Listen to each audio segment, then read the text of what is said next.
Mesdames et messieurs, bonjour et bienvenue à cette autre édition de votre émission Autant le dire. Une victoire étriquée des Lions indomptables 1-0 devant le Burundi pour leur premier match des éliminatoires de la CAN 2023 en Côte d'Ivoire. Les Lions indomptables se sont imposés, mais la manière en moins. Ce qui a justifié le courroux du président de la Fédération camerounaise de football, Samuel Eto'o-Fils, dans le vestiaire immédiatement après cette rencontre. Cet événement est venu supplanter le match en lui-même. D'un côté, on persifle un management paternaliste et de l'autre côté, on sublime une piqûre de rappel qui vient montrer aux Lions indomptables que rien n'est acquis d'avance. Comment démêler les chevaux dans ces deux opinions décidément irréconciliables? Nous poserons cette question et d'autres à notre invité. Et justement, notre invité, c'est un ancien Lion indomptable, Bernard Tchoutan, c'est son nom. Il a été dans cette équipe nationale des Lions indomptables et également une belle carrière.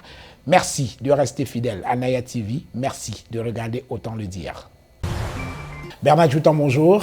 Bonjour Jean-Bruno, merci de l'invitation. C'est moi qui vous remercie d'avoir accepté notre invitation. Vous êtes de passage au Cameroun. Ça fait 10 ans que vous n'étiez pas venu. Hein? Oui, 10 ans. Oui. Alors comment se sent-on quand on retrouve son pays 10 ans après? Il y a d'abord eu de l'appréhension, du fait que qu'est-ce que je vais découvrir. J'ai été chaleureusement surpris de savoir que ça avance. Oui. Ça avance beaucoup et je ne peux que me réjouir. Oui. Mais un peu tiraillé partout parce que je dois dire bonjour à tout le monde. Oui. C'est pas évident, mais je pense que je savoure ces moments quand même. Oui. Alors quel est votre plus grand plaisir depuis que vous êtes là? Rencontrer des gens, surtout savoir que les gens me suivent beaucoup, m'écoutent beaucoup à travers les réseaux sociaux. Oui. Et qu'on me le redonne beaucoup parce que je pense que quand on prend le temps de faire des vidéos, on informe le public, on parle de tous les sujets, ça touche des personnes et on le rend. Et quand on vous le rend, c'est une très belle chose. Vous êtes un enfant de Yaoundé, le Tonnerre Kalara Club, ça a été votre club avant d'engager une carrière professionnelle, notamment en Turquie. Et votre quartier, si je ne m'abuse, c'est Komkana. Bien sûr. Est-ce que vous êtes reparti sur vos pas? Oh non, c'est la première chose que j'ai fait. Oui. Quand j'arrive au Cameroun, quand je sors de l'aéroport, le premier endroit où j'y vais, c'est Komkana. Je suis allé en Komkana, ça faisait longtemps, je n'ai pas vu mes mamans quand je les appelle mes papas. Komkana, c'est mon sang. Comme moi, je dis, je suis Camerounais, je suis de Komkana. Oui. Pour moi, Komkana, c'est tout ce que j'ai. Donc, dès que je suis arrivé en Komkana, je lui ai dit bonjour à tous mes mamans, à tous mes papas que je n'ai pas vu depuis très longtemps, ma maison de famille. Ça m'a donné vraiment cette larme aux yeux de bonheur, quoi. Oui. Alors, est-ce que Komkana a un peu changé? Parce que ça fait partie quand même des quartiers qu'on considère comme difficiles de Yaoundé. Hein. Je pense que ça a changé parce que à une époque, 10 ans, quand j'y étais la dernière fois, il y avait beaucoup, je veux dire, des bruits, beaucoup d'insécurité, plus ou moins. Oui. Mais depuis un moment, ça s'est très calmé. Et puis, il y a surtout un amour que les gens ont envers les autres, comme Kanaka, je pense, ne changera jamais. Oui. Alors, nous allons parler vraiment de toute autre chose désormais avec les Lions indomptables. Vous êtes arrivé au moment où les Lions indomptables engageaient leur campagne des éliminatoires pour la Coupe d'Afrique des Nations 2023 en Côte d'Ivoire. Et les Lions indomptables, pour leur premier match, ont été victorieux, 1-0 contre le Burundi. Qu'est-ce que vous en avez pensé de cette rencontre? C'est toujours difficile. Un premier match d'entrée, parce qu'on ne sait pas contre qui on joue. Le Burundi, ce n'est pas une équipe qu'on a l'habitude de jouer. Et surtout qu'on a l'habitude de voir jouer. Donc on est souvent plus ou moins surpris. Moi, je connais des équipes qui ont joué contre des matchs d'entrée et qui font nul ou bien qui perdent. Parce que tout simplement, ils ont la surprise. On a fait un match que je vais considérer comme un match très moyen. Très moyen, il faut le dire. Parce que je pense qu'avec le groupe qu'on a, avec l'Amada qu'on a, on devrait, par respect, au moins gagner le Burundi 4 ou 5-0. Oui. Alors, un match moyen, dites-vous, effectivement, les Camerounais s'attendaient quand même que Aboubakar Vincent et ses coéquipiers soient flamboyants devant une équipe du Burundi qui n'est pas extraordinaire quand même. Qu'est-ce qui a manqué à vos anciens camarades dans cette rencontre? Vous savez, en football, il y a une chose qu'on appelle le respect. Oui. Quand on respecte l'adversaire, ça se voit sur le terrain. Et là, ils ne l'ont pas fait. Ils ont joué avec un peu de condescendance. Ils se sont dit, ça va être facile, on va gagner facilement. Et quand on s'est dit ça en football, on a beaucoup de surprises. Je pense que c'était la clé. Au moment où ils se sont rendus compte que ça pourrait être difficile, vous savez, en ce moment, il faut enchaîner, il faut repenser. Et c'est difficile. Et je pense qu'ils n'ont pas eu le cran de le faire. Dommage parce que je pense qu'ils savaient d'entrer marquer 1 ou 2 buts, ils auraient pu marquer 6 buts après. Comme ils ont raté une ou deux occasions, ils ont mis l'équipe adverse en confiance. Et c'est devenu très difficile derrière. Alors je vais un peu me faire l'avocat de ces Lions-là, mais en général, on a l'impression que le Cameroun est toujours en difficulté face à ce qu'on peut considérer comme les petites équipes. Vous en savez quelque chose, non? Tout au long de votre carrière. C'est-à-dire, autant les Lions indomptables sont capables de se surpasser face à des gros, autant ils peuvent parfois être pathétiques face à ce qu'on peut considérer comme des petites équipes. Je me trompe? C'est pas faux, et c'est pas aussi un acte parfait, parce que tout simplement, chaque fois qu'on a eu l'occasion de jouer contre des petites équipes, qu'on appelle, on est toujours allé comme en mode de turbo. Au départ, après on se rend compte que ça va être difficile, alors on enchaîne des victoires, ou alors on enchaîne un match parfait. Mais là, contre le Burundi, j'ai l'impression qu'ils sont restés dans un schéma de jeu qu'il fallait à un moment se dire, non, on joue depuis 30 minutes, on ne marque pas de but, et c'est compliqué. Là, il faut enclencher la machine, il faut aller plus vite. Et là, il faut des personnes, il faut des hommes dans cette équipe qui donnent le là. Et ça nous manque en ce moment. Oui. Alors, finalement, on a gagné ce match, mais vraiment sur un score étriqué, 1-0, sur un coup de pied arrêté. Ça veut dire que le soufflet de la balle n'est pas passé loin. Hein. C'est ça, justement, je dis, ils ont eu 2-3 occasions, ils ont pu égaliser. On doit se réjouir qu'on marque déjà ce coup franc. Ça fait très longtemps qu'on n'a pas marqué ce coup franc. On doit se réjouir déjà de ça. Mais je pense qu'on aurait pu marquer plus. Nos attaquants le savent, notre équipe le sait. Ils auraient dû faire plus, ils le savent. Je pense que c'est une équipe qui est en rodage. Ça, il faut le dire. Vous savez, le sélectionneur est arrivé il n'y a pas très longtemps. Les joueurs, ils découvrent encore certains joueurs. Il est obligé souvent d'appeler des nouveaux pour se faire une idée. Vous savez, ce qu'on fait aujourd'hui, c'est des préparations pour la Coupe du Monde. Donc, on met plus ou moins en pratique ce qu'on appelle une séance de découverte de certains joueurs. Donc, le sélectionner dans cette optique-là. Et en ce moment, il faut gagner les matchs aussi. Il faut jouer contre des équipes. Oui, parce que c'est quand même terrible. En même temps, on veut bien qu'on se prépare pour la Coupe du Monde, mais on a une Coupe d'Afrique des Nations pour laquelle il va falloir se qualifier quand même. Et surtout quand on joue contre des équipes, quand ils jouent contre le Cameroun, ils jouent la Coupe du Monde. Ben oui. Donc, je pense qu'au-delà du sélectionneur, c'est aux joueurs de savoir enclencher la machine. Et c'est pour ça que je dis toujours, dans un stade de football, le leader, c'est celui qui déclenche tout. Et en ce moment, je pense qu'il nous manque quelqu'un, parce que les consignes du coach, quand il est au banc de touche, au terrain, il faut un joueur qui dit, le coach il a dit ça, et allez, on y va ensemble.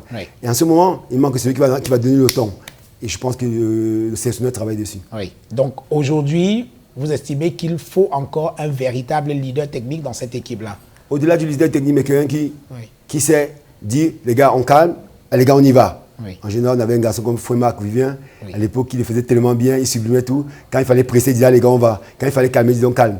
Vous voyez, ces joueurs, il le faut aussi. On avait aussi un monstre en attaque qu'on appelait Patrick Mboma, qui savait nous dire, les gars, allez, c'est le moment. Donc, je pense que dans chaque génération, il y a toujours un joueur. Mais ça, Boubacar, c'est le rôle qu'il doit jouer. Il le joue, il a joué en Coupe d'Afrique des Nations magnifiquement. Donc, je pense que le fait qu'il soit un peu diminué parce qu'il est un peu blessé, ça joue un peu psychologiquement sur lui. Mais je pense que c'est une équipe qui a la capacité de se sublimer si elle le veut. Est-ce qu'au lieu de chercher un leader dans une équipe, on ne devrait pas plutôt travailler un véritable collectif? L'un n'empêche pas l'autre. Si le leader est performant, le collectif suit. Pourquoi? Parce que le leader, c'est celui qui chapeaute tout.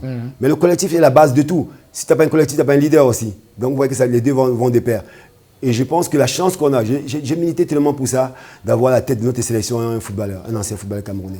Pourquoi? Parce que quand vous avez quelqu'un comme Rigobert Song, quelqu'un comme Roger Mila, Patrick Mboma, quand il vous donne un conseil, vous l'écoutez.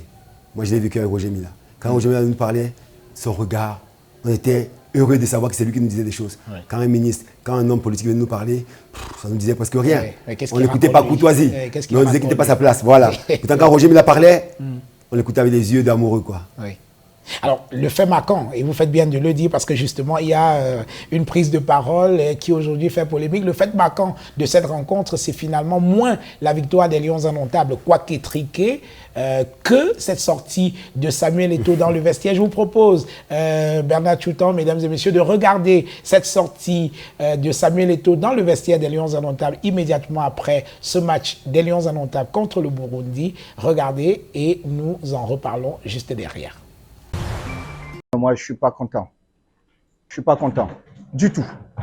Vous représentez l'équipe nationale du Cameroun. Je m'en fous qui est en face de vous. Vous devez faire le job. Vous devez faire le job. J'ai pleuré pendant plusieurs années parce que je manquais mes Coupes du Monde, mais je sais quel problème j'avais. Je sais quel problème j'avais et pourquoi je ratais mes Coupes du Monde. Ça ne va pas se passer tant que je suis président.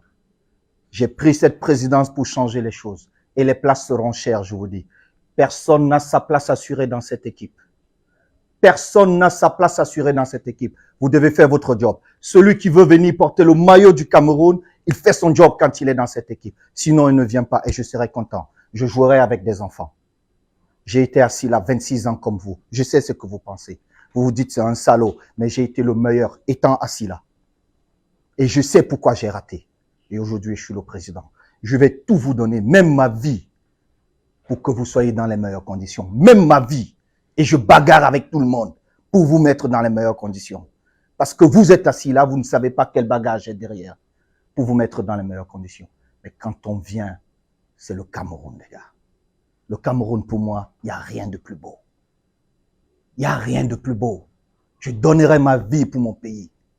Il n'y a rien de plus beau. J'ai une très grande estime de mon pays. Et je vais arriver là où je vais.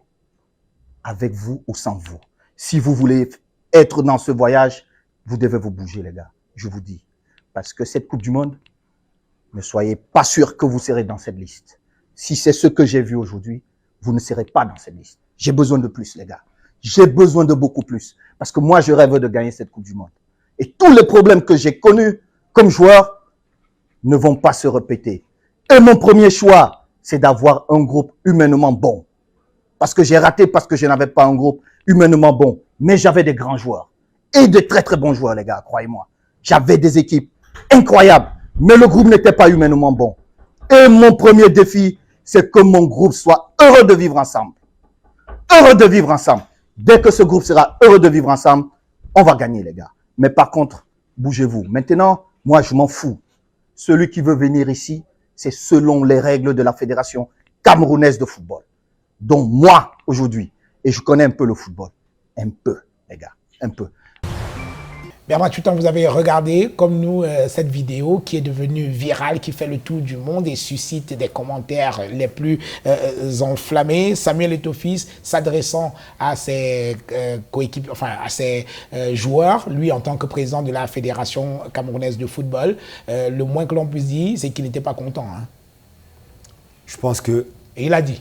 Ça le mérite d'être clair. Soyons clairs aussi. Oui. Vous savez, moi, je fais partie de ces personnes qui pensent qu'au Cameroun, on adore beaucoup voir le périphérie des choses. On vous montre la lune, vous regardez le doigt. On vous parle de quelque chose qui est profond, vous regardez l'enveloppe, regardez ce qu'il y a à l'intérieur. Ce que Samuel dit, c'est quoi? Moi, je veux bien que les Camerounais réfléchissent un peu avec moi. Oui. Je vais donner 3 exemples. Qualification contre l'Algérie, difficile. Jusqu'aujourd'hui, les Algériens ils pleurent. Oui. Ils nous ont traités de tricheurs, ils nous ont traités de tout. Ils n'arrêtent pas de pleurer. Deuxième fait, Coupe d'Afrique des Nations n'a pas été parfaite. On aurait pu gagner, on n'a pas gagné à la maison. Ça met le doute dans la tête des autres personnes. Troisième fait, moi je veux que les Camerounais se souviennent très bien de ce moment. Coupe du Monde 2010, tout ce qui s'est vécu, tu étais, tu as écrit des magnifiques ouvrages dessus. Oui. Coupe du Monde 2010, le bordel qu'il y a eu, j'utilise bien le mot bordel. Oui. En amont, on le savait, mais on l'a mis en bas du tapis. Je vous promets, 6 mois avant la Coupe du Monde, on savait que ça devait être un bordel. Mais personne n'a pris la parole. Ni le président de la fédération à l'époque, ni l'entraîneur. Pour dire aux gars, les gars, écoutez, je sais qu'il y a ça, faites attention. Quand le président de la fédération, parce qu'il faut que je l'appelle comme il se doit, quand le président de la fédération prend la parole, dans sa tête, il a ces 3 schémas. Il sait, si vous écoutez très bien, mot après mot, ce qu'il a dit. Oui. J'ai eu des coéquipiers magnifiques, mais ce n'était pas un collectif qu'on avait. Oui. On avait des très très bons joueurs. Pourquoi il le dit? Parce qu'il sait que ce qui nous a vraiment mis dans cet état en 2010, c'était les clans.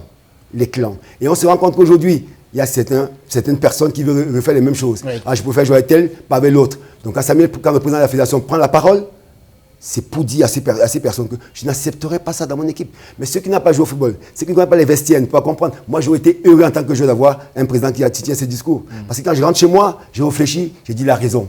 Donc pour vous, il s'agissait d'une piqûre de rappel importante pour essayer de mettre fin à des clans ou alors des problèmes naissants, c'est ça? Oui. Au-delà de ça, oui. C'est aussi une piqûre de rappel pour certains joueurs qui pensent que c'est acquis. Il n'y a rien de pire dans le football de se dire non, je suis titulaire, c'est ma place, elle va arriver, tu t'endors. Oui. Et je peux vous dire, je ne vais pas citer les noms, on a 2-3 joueurs qui pensent que l'équipe nationale c'est pour eux, ils peuvent tout se permettre. Et j'ai cru entendre même que le président de la fédération prenait la place du sélectionneur. Oui. C'est une aberration. Alors, on va en parler, Bernard Choutan. C'est vrai qu'il y en a pas mal qui pensent comme vous que Samuel Eto'o est dans son rôle de président de la Fédération camerounaise de football et qui plus est ancien footballeur et donc il sait de quoi il parle. Mais à contrario, il y en a qui estiment également que le ton utilisé par Samuel Eto'o, pas trop arrogant, condescendant, empreint de paternalisme et d'une certaine exacerbation du moi, au lieu de booster les joueurs, risque plutôt de les énerver. Ceux qui le disent n'ont jamais vécu un vestiaire. Oui. Croyez-moi, quand on a transpiré dans un vestiaire, quand on a eu des coéquipiers qui ne se donnent pas 100% et que vous vous battez, vous avez envie de les étrangler. Samuel, le président de la fédération, à l'instant où il parle, il se voit en tant que joueur. Il sait combien les efforts qu'il a fait. Quand il dit j'étais à cette place, il a raison, il était à cette place.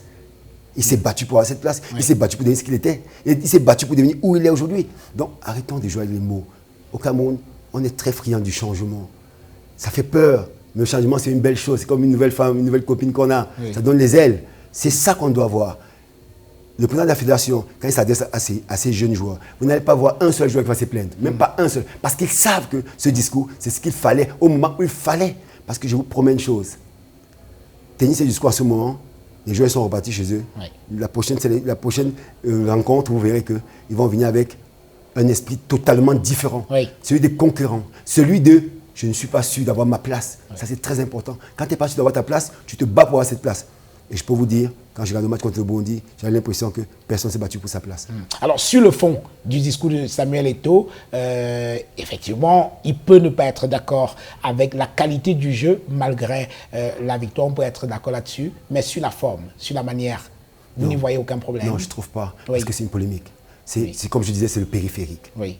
C'est pas important. Le fond dit quoi? Certains disent, il met la main dans la poche. S'il vous plaît, c'est un détail.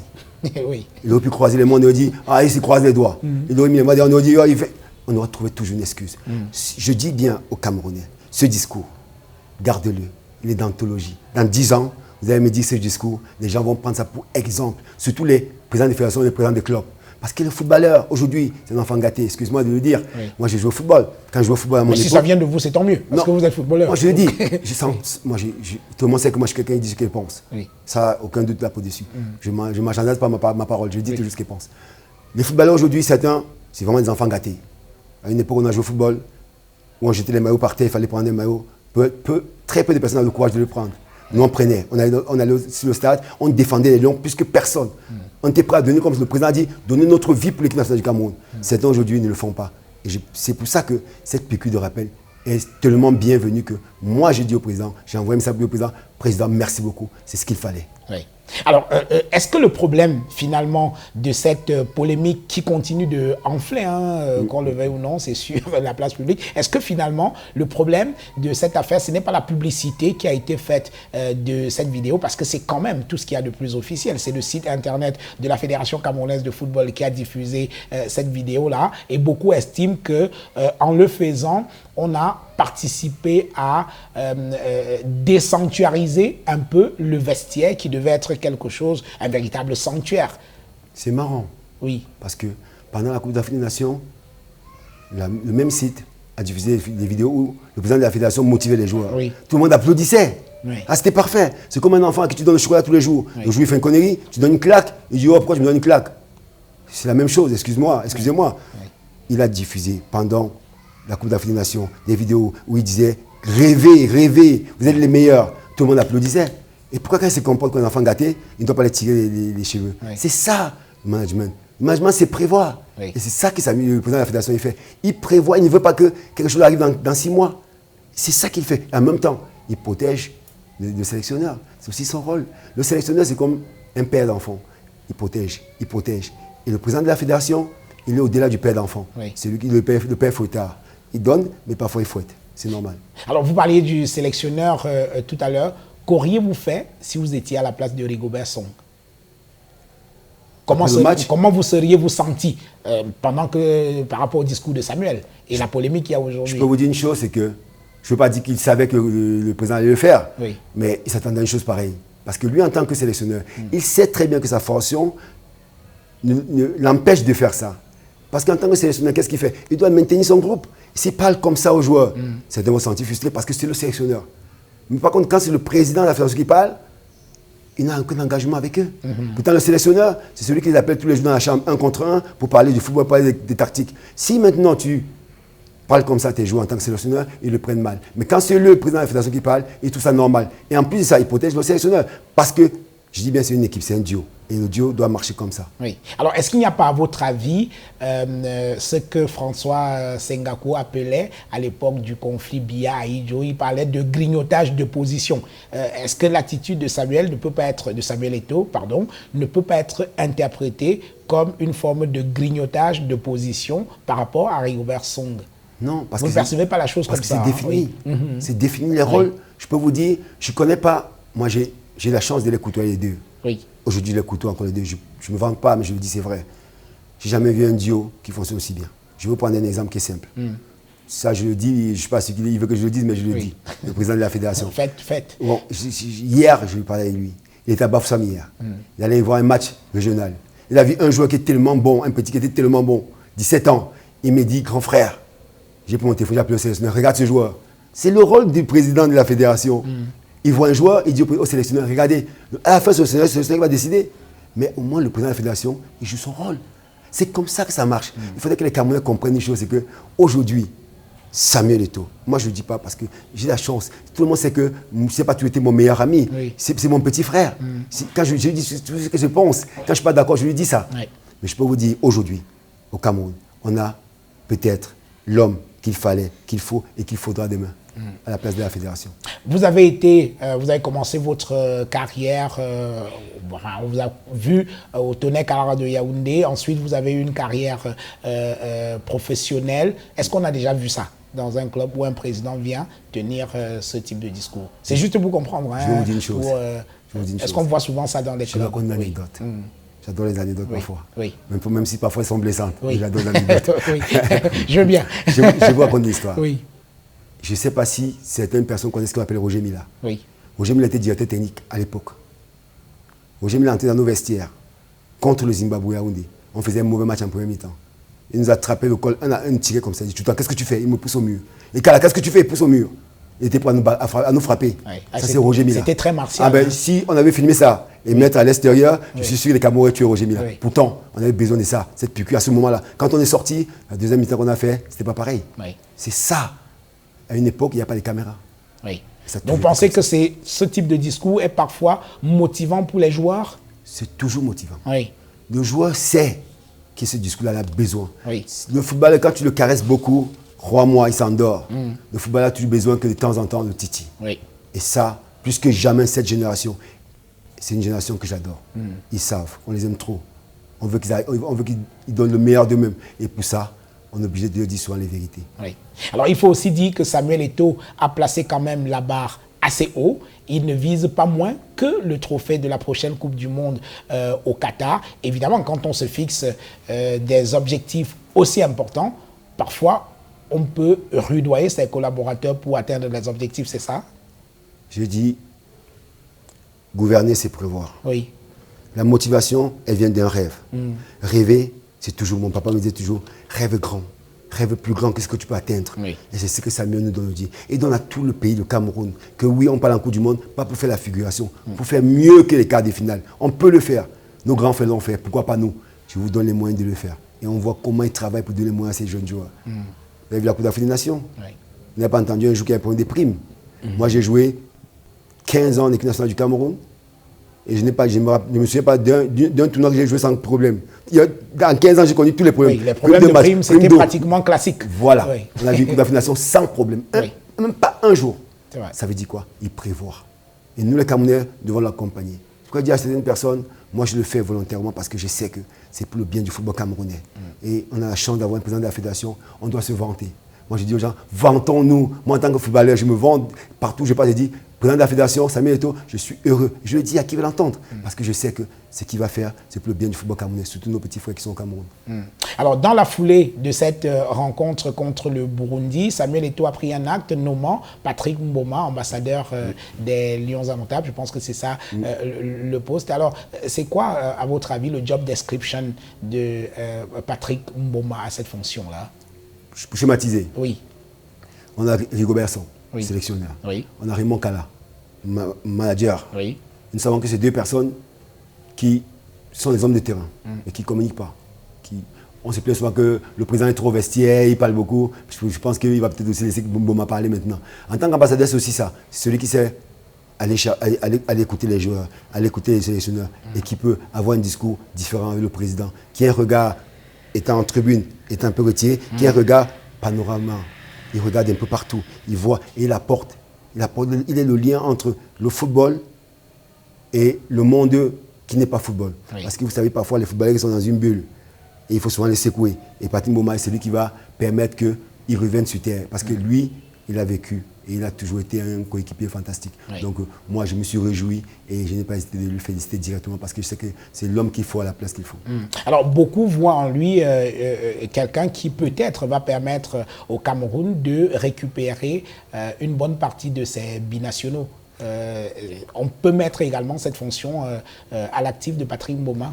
Certainement, parce qu'il connaît déjà, il a beaucoup vécu un objet, l'occasion lui en France pendant longtemps, on a souvent discuté à Paris, et je sais combien les binationaux tiennent à cœur à Patrick, et comment il a ce contact facile avec eux. Donc je pense que ça peut être aussi une option, mais je pense que l'option première de Patrick, c'est vraiment être le pont entre les joueurs, le président et la fédération, et tout ce qui peut être comme sponsoring et tout, parce que parfois le président ne peut pas être partout. Oui.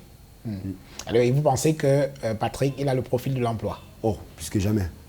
C'est pas moi, Bernard Toutan, qui a toujours œuvré pour que ce soit les anciens footballeurs qui soient à des places importantes ou bien des places de sportifs. C'est pas moi qui vais me plaindre aujourd'hui. Oui. Oh, surtout pas. Moi, j'ai toujours dit, chaque fois qu'un footballeur est dans un poste qui concerne le footballeur, je suis l'homme le plus content. Oui.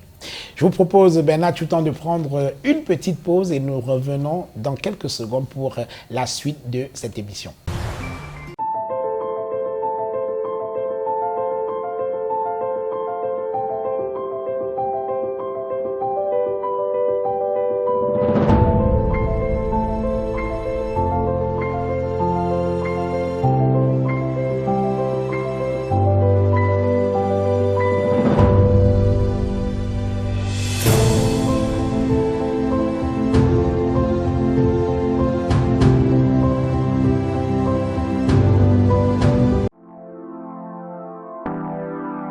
Nous avons pensé. Pour mieux répondre à vos attentes, nous avons rehaussé le standing.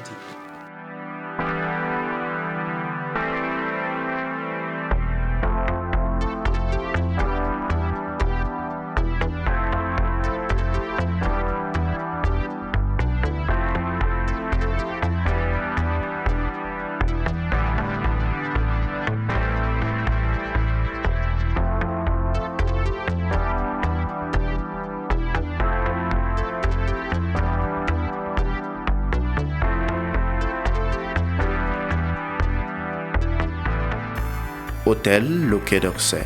Better than what you imagine. Voilà, mesdames et messieurs, retour dans cette émission, dans votre émission, Autant le dire. Mon invité aujourd'hui est Bernard Toutan, international camerounais, qui aujourd'hui a pris sa retraite et nous profitons de son retour au Cameroun pour l'avoir en interview. Je le disais tout à l'heure, vous revenez au Cameroun après 10 ans. Pourquoi vous avez mis autant de temps à revenir dans votre pays? Qu'est-ce qui vous chassait ici? Non, rien me chassait justement, rien me chassait. Ouais, c'est mais il y a eu deux événements pour moi qui m'ont marqué depuis très longtemps. J'ai perdu ma maman en 2001, 2002. Oui. J'ai toujours eu du mal à faire le deuil. Oui. Donc, chaque fois que je vais au Cameroun, j'ai toujours cette image et puis c'est difficile. Croyez-moi, c'est difficile. Entre 2001, j'ai fait 2-3 ans sans venir. Je suis revenu en 2004, je crois. J'ai fait encore 1 an, 2 ans sans venir. La dernière fois, je suis venu en 2012. Donc, vous voyez qu'entre les deux, j'ai pris vraiment du temps. Oui. Et entre-temps, j'ai perdu aussi un jeune petit frère qu'on appelait Essomba, un très bon footballeur. C'est lui qui est mort en Tunisie. Oui. Les Camerounais ont dû savoir un petit qui a fait un accident en Tunisie. Absolument, oui. Qui était un fils à moi, que j'aimais beaucoup, que je voulais amener en Europe en tant que joueur professionnel. Et j'ai parlé avec lui la semaine où il meurt. Et je lui dis, attends quelques mois. Attends, un mois, et puis le temps que je mette tout sur pied, et on t'amène en Turquie. Et il y a quelqu'un d'autre qui trouve une opportunité pour lui en Tunisie. Il va en Tunisie, il fait 2-3 séances d'entraînement, c'est parfait, il doit signer son contrat. En rentrant à l'hôtel, il s'est fait cogner par une voiture, il meurt. Ça m'a traumatisé. Ouais. J'ai eu du mal à revenir. Je suis rentré, je ne suis pas encore allé voir sa tombe. Ça dit à quel point c'est pas facile. Même ses parents, je n'ai pas encore rencontré. Mais bon, j'y arriverai. Oui. Donc c'est ce qui fait que ça m'a mené à prendre un peu du recul. Et aussi quelques petits problèmes de bois en France que tout le monde connaît, qui n'ont pas aussi facilité les choses. Mais Dieu merci, je suis là. Et je pense que j'ai été absent 10 ans. Physiquement. Oui. Mais j'ai fait beaucoup de choses en 10 ans, surtout sur les réseaux sociaux. Oui. Et c'est pour ça que je suis étonné, franchement, parce que je sais qu'au Cameroun, on a des problèmes de connexion et tout, mais je suis étonné que dans la rue, quand je marche, un jeune m'attend et me dit « Ah, j'ai regardé ta vidéo, cette vidéo qui parlait de ça, de ça, de ça. Merci beaucoup pour tout ce que tu fais. Ça prouve que ce n'était pas en vain. Alors, vous avez arrêté votre carrière, ça fait longtemps. Aujourd'hui, vous avez, je peux me permettre de le dire, vous êtes né en 1976, vous avez 45 ans. Voilà, et vous êtes retraité depuis pratiquement 10 ans déjà. Oui. Alors c'est quand même incroyable, à 45 ans, vous êtes déjà à 10 ans de retraite. Comment fait-on un footballeur comme vous lorsqu'on a pris sa retraite? Je pense que le sport, c'est quand même le seul métier au monde où on peut être retraité aussi jeune, quoi. Ouais. Oui, c'est jamais évident. Oui. Moi, je connais des gens qui ne pourraient pas la retraite, footballeur. Il ne peut pas s'arrêter 2 ans avant. J'y vais en retraite, il pleure. Il n'est pas prêt du tout. Oui. On n'est jamais prêt. Oui. Moi, j'ai eu la chance et la malchance. Parce que j'ai arrêté pour ma retraite, 1 an après, j'ai divorcé. Oui. Donc, c'était encore là, tout un bordel autour. Oui. Mais Dieu merci, je suis toujours resté dans le sport. Je suis toujours resté dans le sport. Le divorce, c'est souvent terrible pour beaucoup de footballeurs. Hein, oui. Beaucoup de ma génération, parce que moi, c'est pour ça que je donne, aujourd'hui, en tant que conseiller sportif, je dis souvent à des jeunes frères, ne vous précipitez pas. Nous, on est une génération, on nous a dit... Ne pas se précipiter à faire quoi? Apprendre une femme. Apprendre une femme. Oui. Nous, on est une génération, on nous a dit, avant d'aller à Noble, il faut que vous mariez. Oui. Donc, nous, on s'est marié avec la copine du quartier qu'on connaissait, avec la copine qu'on avait. Oui. On disait, bon, il faut qu'on se marie parce qu'il faut qu'on ait un groupe. On s'est marié avec une femme qu'on ne connaît pas très bien. Je ne veux pas dire que tout le monde a divorcé. Sur 10 cas, 7 ont divorcé quand même. Ça veut dire ce que ça veut dire. Donc, la nouvelle génération, nous, on dit à la nouvelle génération, en tant que conseiller, prenez le temps. Si vous disent là-bas, il faut vous marier, vous dites non, non, non, je peux m'occuper. J'ai tout ce qu'il faut à la maison. Parce qu'on dit ça aux Africains, on ne dit pas ça aux autres. Donc, moi, je dis aux jeunes, prenez votre temps. Prenez le temps d'abord de faire une petite carrière. Après, vous prenez une copine, vous avez le temps de connaître cette femme, et après, vous faites votre épouse. Donc, ça permet d'avoir pas ce que nous, ma génération a eu. Parce que quand on prend ma génération, je prends la génération entre ceux qui sont entrés en équipe nationale du Cameroun, 93-94, jusqu'en 2004-2006, je pense que sur 10, 7 ou 8 ont divorcé. Ça veut tout dire. Ça veut dire qu'on ne connaissait pas vraiment le mariage, on ne connaissait vraiment pas ce que c'était. Et à la fin de ta carrière, quand tu arrêtes la carrière, parce que quand tu es en activité, qu'est-ce qui se passe? Tu vas à l'entraînement, la femme à la maison, tu viens faire la cuisine, tout se passe bien, tu voyages 2-3 jours, tout se passe bien. Tu n'as pas le temps vraiment de connaître avec qui tu vis. Donc, et quand tu arrêtes ta carrière... Donc c'est à la retraite que vous vivez véritablement la vie de couple. Voilà, tu restes à la maison, et que tu vois ta femme, elle sort tous les jours, tu restes à la maison, tu te dis mais c'est pas possible, qu'est-ce que je fais à la maison? Et tu commences à te déprimer. Et beaucoup de gens n'arrivent pas à tenir. Donc comme moi, ça arrive à beaucoup. Donc c'est pas évident du tout. Donc moi j'ai dit, c'est notre conseil qu'on donne aux jeunes, prenez votre temps. Oui. Alors beaucoup de footballeurs, d'anciens footballeurs, se lancent par exemple dans une carrière d'entraîneur. J'ai l'impression que c'est pas votre cas. Non, je pense que entraîneur, il faut être patient. Oui. Je pense que j'ai pas assez de patience. C'est pas une qualité chez vous. Non, j'ai pas assez de patience. Oui. Je connais des gens que j'appelle souvent les sanguinaires. Oui. Je prends le cas de mon grand frère et notre parrain, notre papa Roger Mila. Oui. C'est pas non plus un entraîneur, tout le monde connaît. Il n'aurait pas Voilà, il n'a pas de patience. Il va frapper les joueurs tous les jours parce que lui, il aime quand c'est bien fait. Oui. Donc pour être un entraîneur, il faut avoir de la patience. Il y a un garçon que je connais qui fait un travail magnifiquement, Joël Palais, qui est en France, qui fait un très bon travail. Il est minutieux, il prend le temps, il fait des choses. Et je suis content parce que notre génération, beaucoup ont fait ce qu'on appelle les formations. Oui. Beaucoup ont passé des diplômes. Oui. Et c'est une très bonne chose parce que pour le football camerounais, c'est excellent. Excellent. Quand vous prenez Son, Kala, Boma, tous ces gens, ils ont les diplômes d'entraîneur. Et c'est une bonne chose. Et tout le monde ne peut pas être entraîneur. Donc moi, j'ai choisi d'être conseiller sportif et manager. Donc demain, quand j'ai un bon joueur, je vais voir Patrick Boma qui est entraîneur, ou bien je vais parler qui est entraîneur et on fait le business. Oui. Donc c'est aussi ça, c'était ça ma vision. Faire différemment, tout en restant dans le foot. Oui. Est-ce que ça marche pour vous? Pas tout le temps, mais ça marche. Parce que vous savez, on peut faire un joueur, 6 ans on ne fait pas, on fait un autre joueur, parce que c'est un monde des requins aujourd'hui, il y a trop. Et puis ça a changé. C'est pas comme à l'époque. À mon époque, les agents étaient les patrons. Oui. Aujourd'hui, la plupart des joueurs n'ont pas d'agents, mais ils ont des conseils, ils ont des avocats. Et c'est des avocats qui gèrent tout. Et c'est dommage. Oui, oui.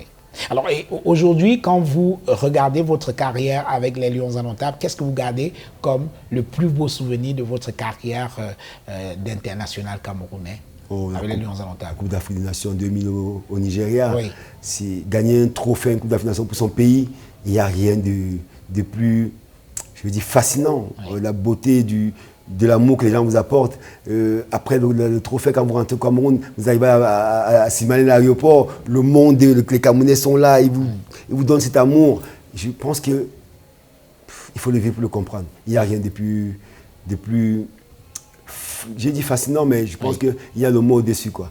Cet amour n'a pas de prix, quoi. Oui.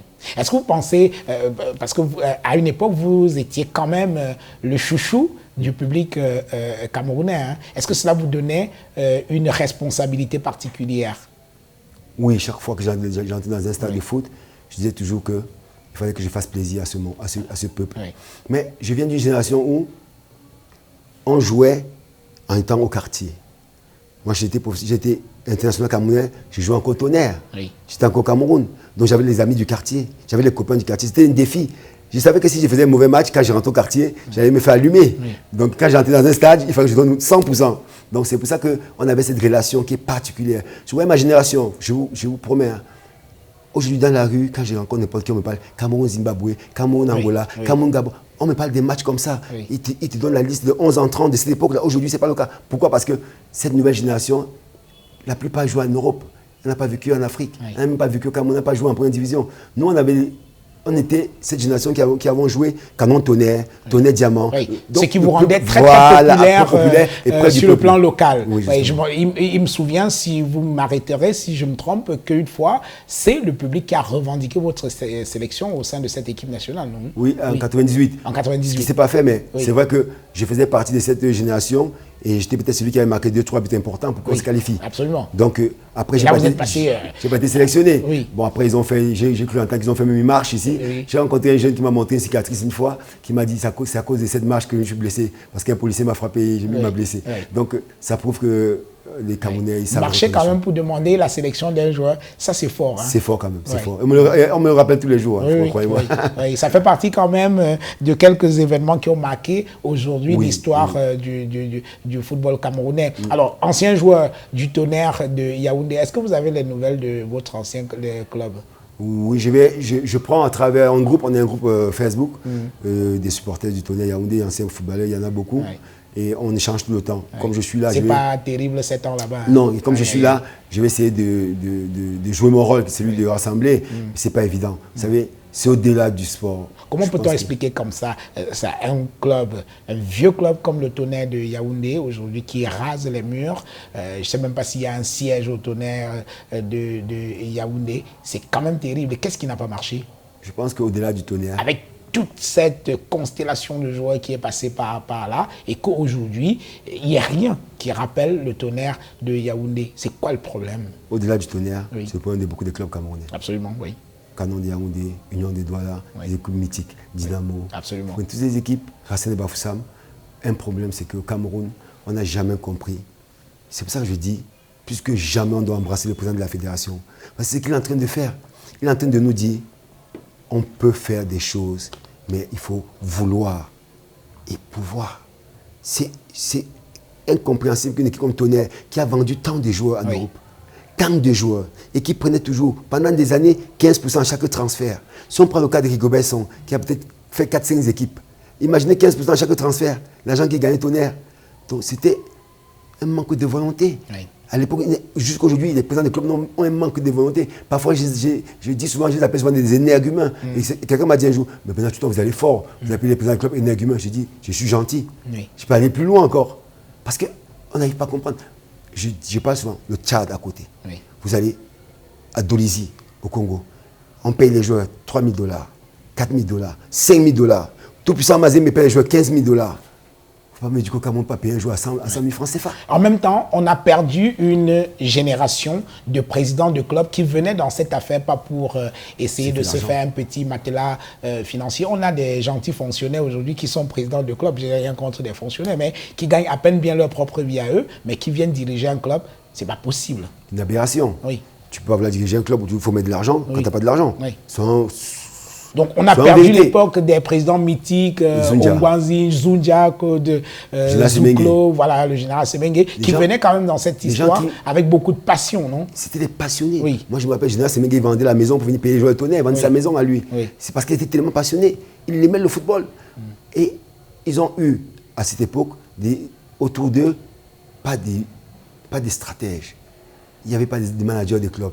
Il y avait président, entraîneur. Oui. Il n'y a pas de manager. Aujourd'hui, ce que le président de la fédération demande à tous les présidents des clubs, prenez un ancien footballeur, mettez-le comme manager du club, il va aller vous chercher les sponsors. Vous n'avez pas besoin de mettre l'argent, parce que les sponsors peuvent vous construire un centre.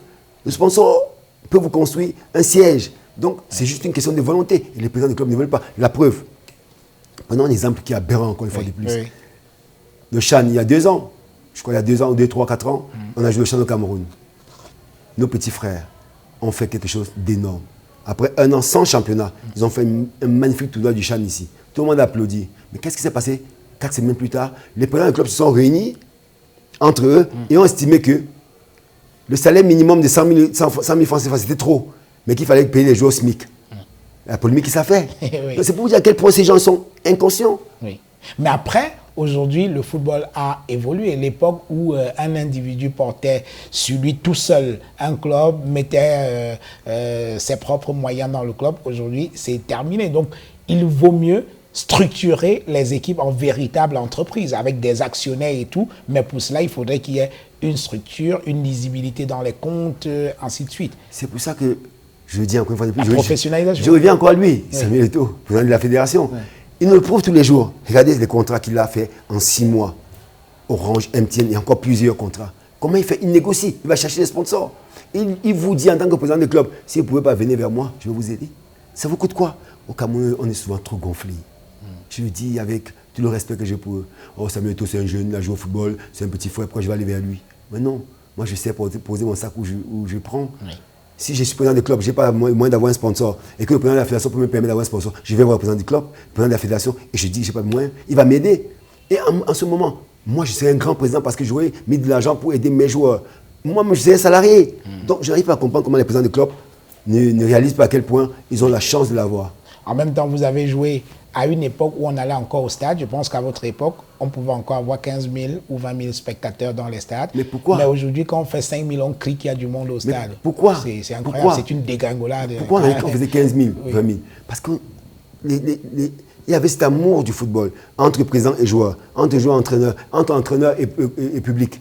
Donc quand ils venaient au stade, ils venaient voir du spectacle. Il y avait du spectacle. Aujourd'hui, redonnons du spectacle aux gens, ils vont revenir. Ils commencent à 5 000, bientôt ils seront 10 000. L'année prochaine, ça va être pareil. L'année prochaine, ça serait vraiment structuré. Les équipes qui sont en première division seront les meilleures et auront les moyens de payer les joueurs. Et le public reviendra.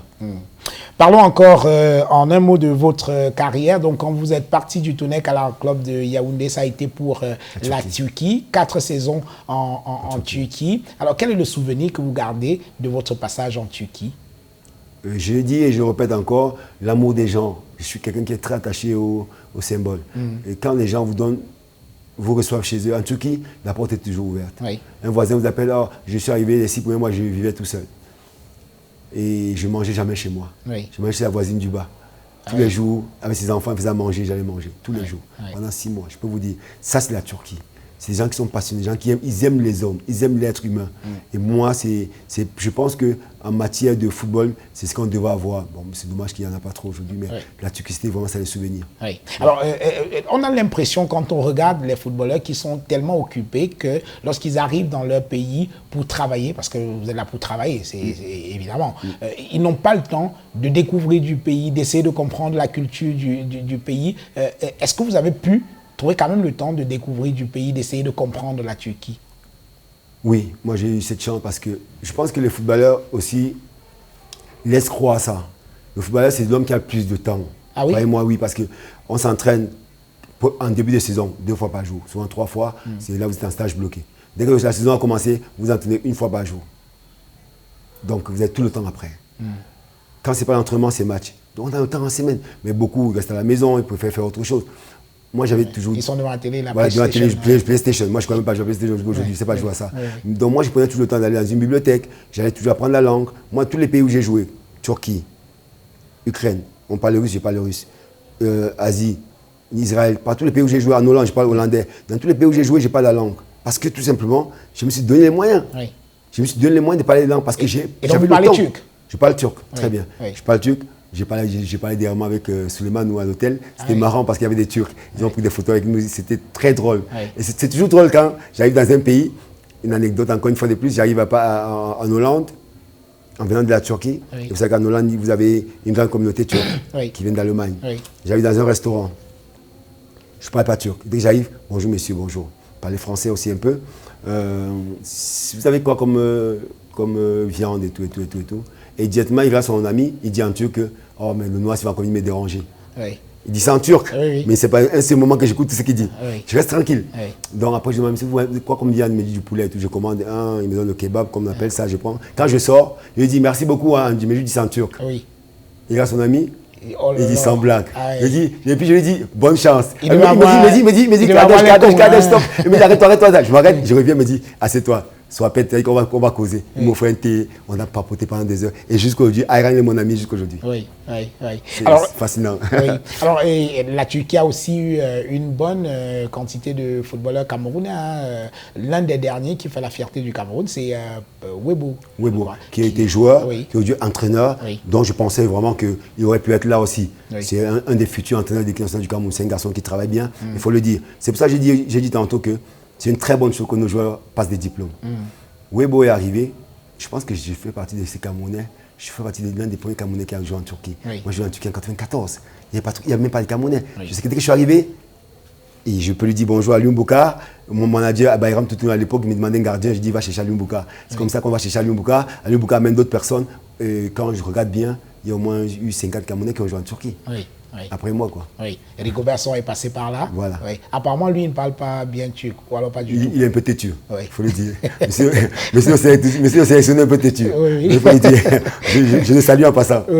Alors, Bernard Toutan, aujourd'hui, les footballeurs, il y a une responsabilité quand même sociale des footballeurs, parce que c'est des personnes qui parlent à beaucoup de fans et tout. Et aujourd'hui, à travers le monde, un footballeur ne peut plus se contenter simplement de taper dans le ballon et de fermer les yeux à tout ce qui se passe dans sa société. Est-ce que pendant 10 ans, les 10 années que vous avez passées en dehors du Cameroun, vous n'êtes pas venu au pays, vous vous êtes intéressé un peu à la situation, disons, politique et même sociale de ce pays, ou alors il n'y a que le foot qui vous intéresse? Non, je ne peux pas. Je pense que ceux qui me suivent sur les réseaux sociaux, sur YouTube, sur Facebook, Instagram, je fais beaucoup de vidéos où je parle des conditions du Cameroun. Je parle de tout. Moi, rien n'est tabou chez moi. Parce que j'estime que la chance que nous avons au Cameroun, c'est que nous sommes décorés. Moi, je suis chevalier de l'ordre. Je suis ambassadeur du Cameroun. Et en tant qu'ambassadeur du Cameroun, je ne peux pas penser qu'au football. Non, ça ne marche pas. Bon, c'est vrai que pendant longtemps, on nous a fait croire que le footballeur ne peut que jouer au football. Mais je pense qu'on peut faire plus. Moi, pendant les 10 ans, je fais beaucoup de vidéos. J'ai beaucoup parlé de la condition du nord-ouest et du sud-ouest. J'ai beaucoup parlé de... Prenons encore l'exemple, il y a quelques jours, nos frères de l'armée qui sont morts. Et je crois que c'est 5 ou 6 qui ont été tués. Ces choses-là, on ne peut pas rester et dire qu'on ne voit pas. Alors, parlons-en justement. 2016, les premières salves ont commencé dans les régions anglophones du Cameroun en 2016. La guerre jusqu'à aujourd'hui n'est pas terminée. Le conflit, il demeure et il s'accentue encore chaque jour. Il y a des soldats qui sont morts il y a quelques jours. Il y a également des civils qui ont été tués, des combattants sécessionnistes qui ont également été tués. C'est un véritable drame. Qu'est-ce que vous en pensez, vous? Je ne peux pas rester... Personne ne peut rester sensible à ça. Personne. Je pense qu'il n'y a pas un seul Camerounais qui s'est dit « Oh, la guerre, ça va. » Il n'y a pas un seul. Même ceux qui sont au pouvoir, que je pense doit être aussi difficile pour eux. Parce que je ne suis pas sûr qu'un être humain peut voir des autres mourir et se réjouir. Je ne pense pas. Je pense qu'ils essaient de travailler, ils essaient de faire ce qu'ils peuvent. J'ai fait des vidéos où j'ai attaqué sur chaque point, chaque chose. J'ai dit des choses même souvent qui ont été mal prises, qui ont été mal comprises, qui ont amené souvent les gens à m'appeler pour me dire, pour me poser cette question. Mais j'ai toujours dit une chose, c'est que, en tant qu'ambassadeur, mon devoir, ce n'est pas d'être d'un camp, mais c'est plutôt de rassembler. Oui. Je vous prends un cas. Je suis allé une ou deux fois dans des marches en France. Ça a fait des polémiques au Cameroun, j'ai des gens qui m'ont appelé. Mais pourquoi j'allais dans ces marches? Parce qu'ils sont nos frères camerounais. En tant qu'ambassadeur, si je me dois de les écouter, donc je vais où ils sont.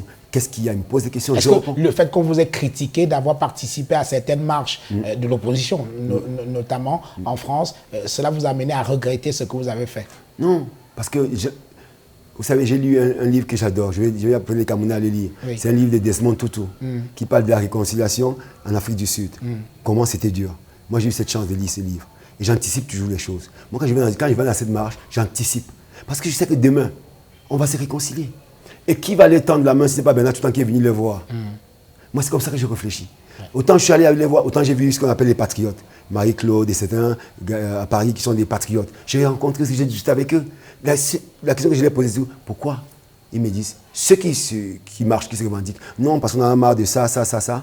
Et chaque fois que j'ai eu l'occasion, j'ai vu l'ambassadeur, je lui ai dit, j'étais là-bas, j'ai vu vos enfants, il dit ça, ouvrez la porte. Mais finalement, est-ce que vous n'êtes pas dans une épreuve de funambulisme parce que finalement, on ne sait pas comment est-ce que vous vous positionnez à titre personnel. Est-ce que vous trouvez que le combat de ceux qui marchent, notamment ceux de l'opposition, il est juste et il est normal et vous êtes avec eux, ou alors vous pensez qu'il n'est pas normal, vous êtes plutôt du côté des patriotes, ou alors vous essayez de surfer au milieu, là, vous dansez un peu comme ça, là, ça... Ma position à moi, je le dis encore une fois, en tant qu'ambassadeur, ne me permet pas d'être d'un camp de l'autre.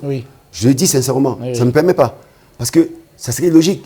Pourquoi? Parce qu'en tant qu'ambassadeur, je suis un homme qui rassemble. Pourquoi je dois aller d'un côté à l'autre? Mais j'ai pris du plaisir à les écouter, à marcher. C'est qu'ils revendiquent, je revendique aussi certaines choses. J'ai pris du plaisir aussi à aller voir les patriotes, parce que ce qu'ils disent, c'est aussi vrai. Quand ils disent que le président de la République incarne les institutions, il faut le respecter. Moi, je le pense. Et quand les autres disent qu'on a le droit à la liberté, je le pense aussi.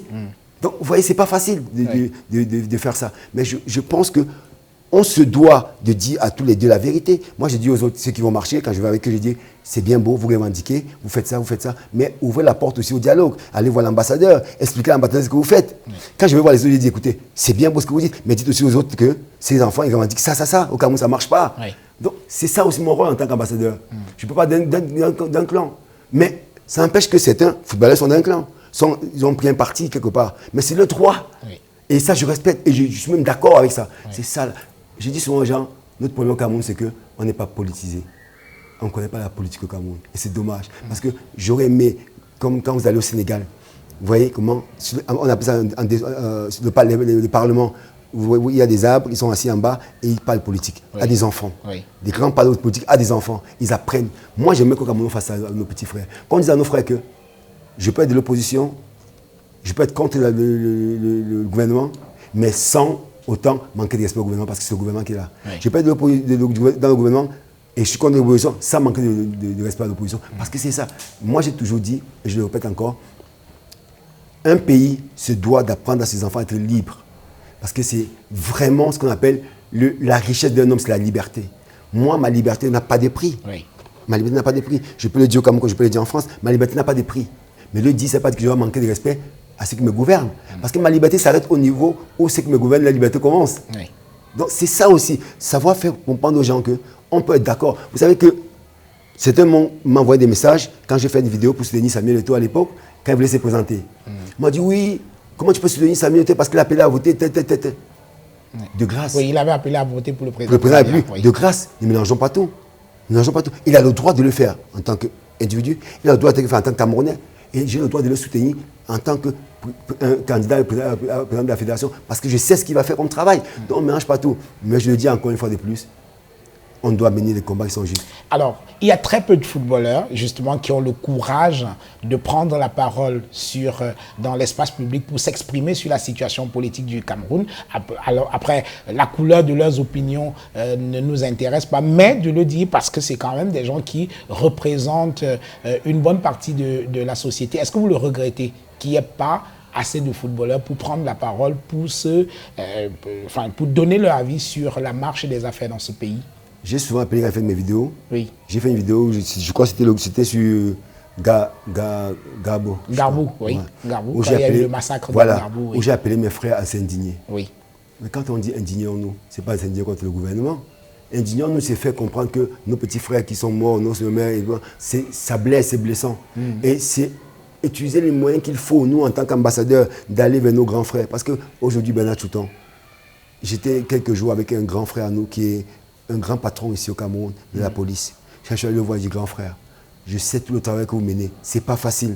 Mais notre rôle à nous, c'est de vous dire que, voilà, peut-être qu'on peut encore faire mieux, peut-être qu'on peut encore, parce que on prend le nord-ouest et le sud-ouest. Oui. Moi, j'ai joué avec beaucoup de garçons anglophones avec qui j'ai parlé au téléphone. Ils sont tristes, parce qu'ils ont perdu un proche. Je connais aussi des grands frères, parce que mon papa était dans l'armée, je dis toujours. Je connais des jeunes qui sont morts. Je connais des amis qui ont perdu un frère au front. Et ça me blesse.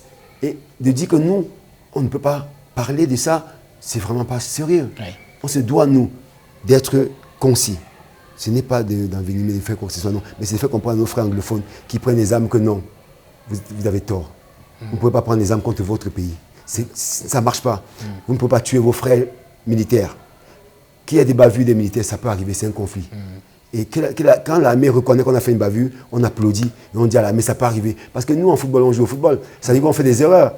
Et les gens nous excusent. Pourquoi on ne peut pas excuser nos frères de l'armée? Mais toujours appeler nos frères, en disant, nos frères, vous avez pris les armes contre votre propre pays. Ça ne peut pas se faire. Ce n'est pas bien. Revenez à la table, discutons. Même si vous avez l'impression qu'on ne vous écoute pas, on va vous écouter. Oui. C'est ce que moi j'ai fait. Alors, nous allons bientôt sortir de cette émission. Une dernière question pour finir. Le débat aujourd'hui, c'est vrai qu'il n'est pas dans l'espace public, mais c'est dans tous les esprits. C'est l'après-BIA. Le capitaine, il a 89 piges, donc 40 déjà passés au pouvoir, c'est pas mal. Alors, aujourd'hui, comment voyez-vous l'après-BIA, comment voyez-vous l'avenir du Cameroun? Est-ce qu'il vous arrive d'y penser? Oui, parce que tous les Camerounais doivent penser. Le Camerounais qui ne pense pas, c'est le Camerounais qui est malhonnête intellectuellement, même avec lui-même. Ah, il y a des gens qui disent qu'il ne faut même pas en parler. Hein, que non. Quand un roi est au pouvoir, on doit pas parler de sa succession, de son Moi, je vivant. pense que M. Paul Biya, qui est notre président, qui est notre papa, c'est le patriarche. Oui. J'ai l'occasion de le rencontrer. Je dis toujours, moi j'adorerais, quand j'arrive comme ça au Cameroun, je vais envoyer mes cas le rendre visite. Oui. Parce qu'il est assis, il me donne des conseils. J'adorerais ça, franchement. J'ai décidé là de faire le tour de nos chefferies. Pourquoi? Parce qu'il y a une très belle exposition qui s'est faite à Paris, sur la route des chefferies. Oui. Je suis allé au musée du Quai Branly. Oui. Je suis allé visiter et je vous dis, j'ai compris que je ne connais pas le Cameroun. On est un magnifique, beau pays, mais qu'on n'ouvre pas assez. Donc j'ai pris l'engagement d'aller visiter. Si je pouvais aller en Vormeka et que mon patriarche, qui est M. Paul Biya, est là, assis, et que je rende visite. Il n'est pas au pouvoir. Oui, qu'il ne soit pas au pouvoir parce qu'il a donné. Vous savez, quand on donne, à un moment on dit, on a beaucoup donné, on dit, voilà, ça, mon fils prend ça. Oui. Continue, parce que c'est ça la continuité. Mais, pardon, peut-être qu'il a encore la force de le faire, il le fait. On doit encourager qu'il le fasse, mais qu'il le fasse de la manière qui rassemble tous ses enfants. Parce que le plus important, c'est quoi? C'est qu'il puisse rassembler ses enfants. Et je peux vous dire une chose, moi je pense, la politique, nous tous, ceux qui disent qu'ils ne font pas la politique, c'est trop, tout le monde fait la politique. Oui. Mais bon, à des degrés différents. Mais moi je pense que il nous a tellement prouvé qu'à un moment, quand il sait se fâcher, il se fâche. Donc je pense qu'il va nous préparer peut-être une surprise. Mais je suis sûr que même dans son camp, il y a des personnes valeureuses que moi je connais qui sont tellement valeureuses. Je ne vais pas citer les noms aussi, mais il y a un que je connais qui est très valeureux, qui peut aussi bien faire l'affaire. Oui. Bernard Chouton, merci. Merci beaucoup. Merci beaucoup à tes millions de téléspectateurs.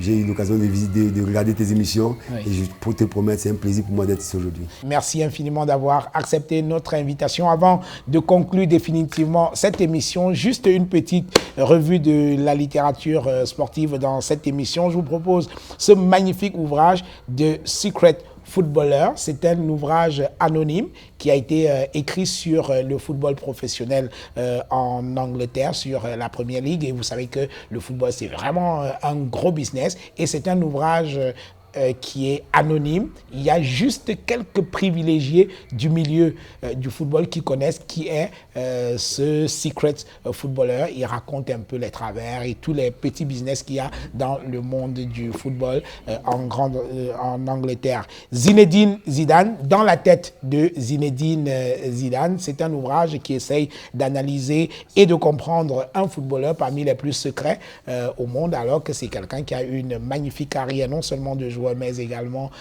d'entraîneur. Mais c'est quelqu'un qui a la parole rare, qui a construit un véritable mystère autour de sa personne, ce qui ne le rend que plus intéressant. Donc, dans la tête de Zinedine Zidane, c'est paru au Nouveau Monde et c'est un ouvrage de Sabine Caligari.